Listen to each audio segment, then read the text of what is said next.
Nze ndowooza graphics ateekeddwa okubeera ng'ali simple ate ng'ali minimal. Client waffe wamulaba mu bwangu nnyo ategeera kiki tuba tugezaako okutegeeza oba obubaka obubeera mu waka waffe. N'olunaku olwaleero tugenda kubeera nga tudesigninga fly eno okuva ku ntandikwa paka ku nkomerero.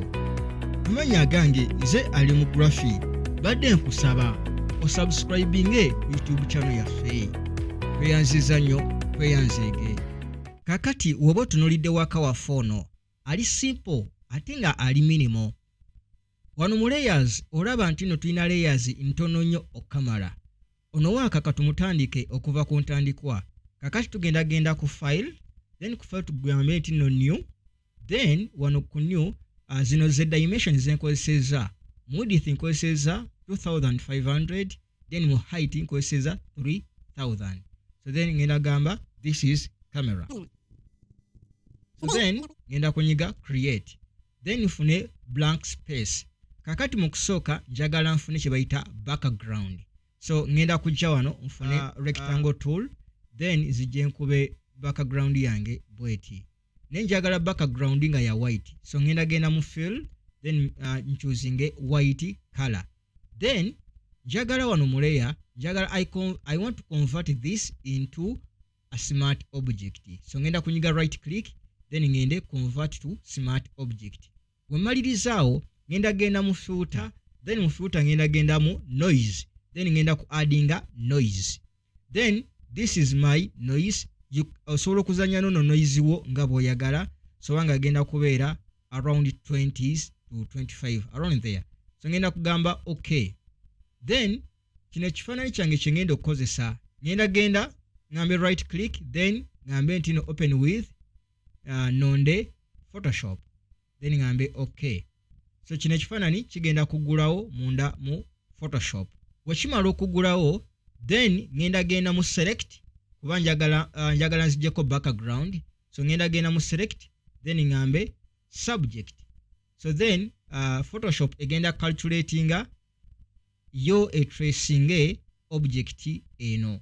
Then webe maze okugistracinga olaba nti no eriseewo ebitundu ebimu ebimu ebyekifaananyi. So ngenda kujja nfune this tool which is called quick selection tool.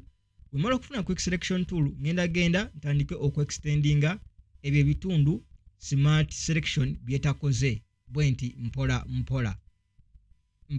mpola. Then wemaliriza ngenda kunyiga Ctrl J ku keyboard yange. Wemala kunyiga Ctrl J ndoza mulaba nina lens yange eri yokka. So ngenda kusitula lens eno ngisule munda muki mu project yange. Lens yange nene. Ngenda kunyiga Ctrl T ku keyboard yange nfune transformation controls. Then scaling wansi nga nyize out so okufuna ka scale ako bwenti. So then wemaliriza ngenda kakasa nti nfuna duplicate yeno lens. Ngenda kunyiga Ctrl J okufuna duplicate. Kati sawa zino nina duplicate 2. Ne duplicate emu njagala ekolenga reflection. Then duplicate emu yegenda okubeera original copy. So then eno sobola okugineminga reflection. So then wemaliriza eneri wansi eno ngenda kunyiga Ctrl T. Then wemala okunyiga Ctrl T ngenda ku right clickinga, then ngambe flip vertical. Flippinga vertical eno ngiteekeko wansi, then nyige enter. So then neno sobola ogiretera okubeera nga eri visible. Kati eno gyentadde wansi egenda kubeera bweti. Olaba nti no wano waliwo something like a reflection. Ne reflection yaffe eri 100%. Kati yeetaaga okubeera nga blendinga ne background.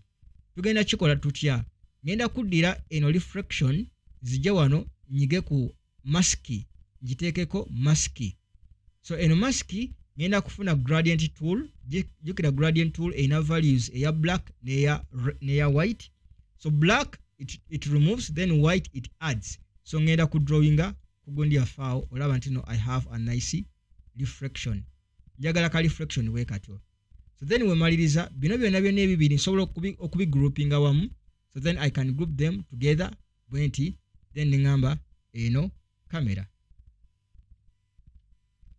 So then we maliriza, then ngenda kutandika ku typography ne artwork omulala asimbyeyo. So ngenda kakasa nti eno background yange nayo njirookinga.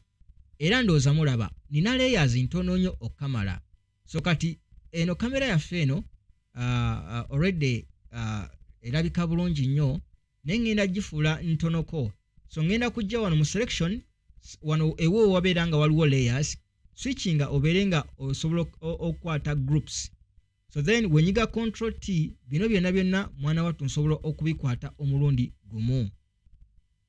Kakati sawa ya kutandika ku typography.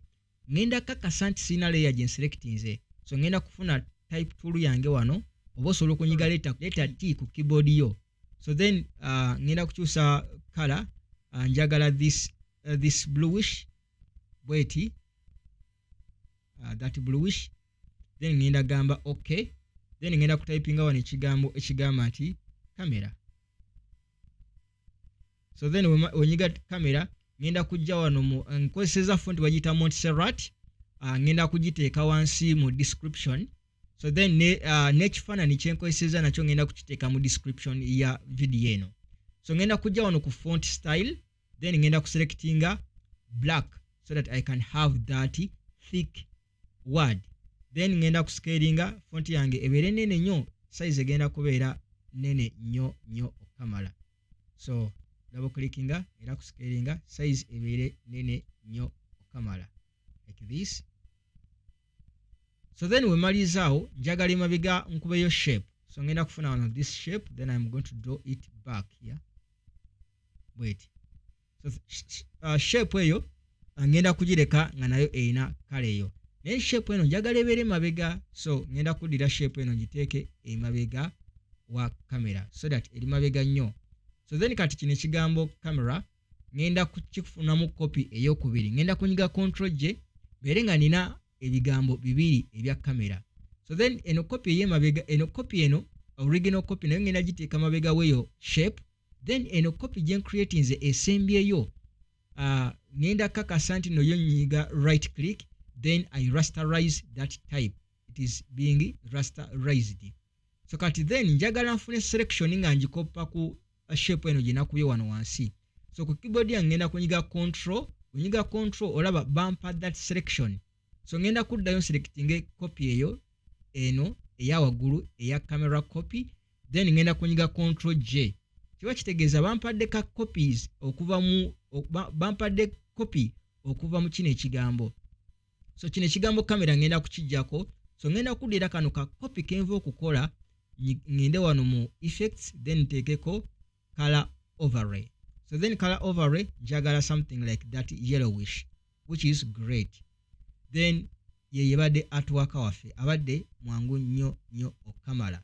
So then kyekira kye njagala okukola, njagala nje mpandika wano akagambo akatono, ngenda kukozesa akagambo akagamba nti no lens like that. So then ngenda kifuula kitono nnyo bwe kityo, ngenda kakasa nti kidda side za wano.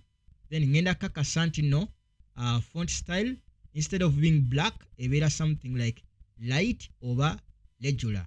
So tusooke tukifuule regular tulabe olaba waka mwana wattu mulungi nnyo. So then tulina kakasa nti no biri aligned bulungi nnyo wano okamala ngera wetubiraba.